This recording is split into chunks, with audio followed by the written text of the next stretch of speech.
മലപ്പുറം കൊണ്ടോട്ടിക്കടുത്ത് മുസ്ലിങ്ങാടി മില്ലുംപടിയിൽ രാത്രി 11 മണിയോടെയായിരുന്നു അപകടം. ജാബിർ ഓടിച്ചിരുന്ന കാർ എതിരെ വന്ന ലോറിയുമായി കൂട്ടിയിടിക്കുകയായിരുന്നു.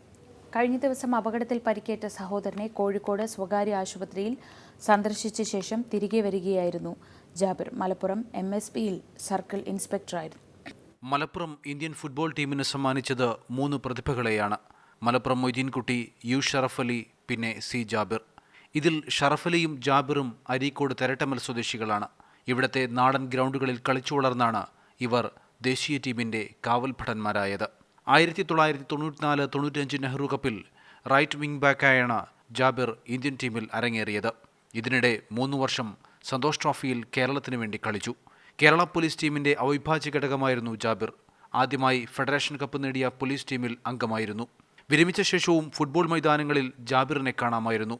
കേരള പോലീസിന്റെ പ്രതാപകാലത്തെ ഓർമ്മിപ്പിക്കുന്ന IM Vijayan, CV Pappachan, Kurikesh Mathew, U Sharaf Ali, KT Chacko തുടങ്ങിയ പേരുകൾക്കൊപ്പം ജാബിറിന്റെ പേരും തിളങ്ങി നിന്നു. വിരമിച്ച ശേഷവും നാട്ടിൽ നടക്കുന്ന ടൂർണമെന്റുകളിൽ ജാബിർ ബൂട്ട് കെട്ടുമായിരുന്നു.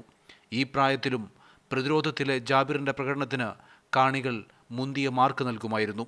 ഒടുവിൽ പ്രതിരോധം തകർത്ത് അകാലത്തിൽ മരണം കൊണ്ടുപോകുമ്പോൾ ഗ്രൗണ്ടിനകത്തും പുറത്തും ഒരുപാട് നല്ല ഓർമ്മകൾ ബാക്കിയാവുന്നു. മുഹമ്മദ് നൗഫൽ, മാതൃഭൂമി ന്യൂസ്, മലപ്പുറം.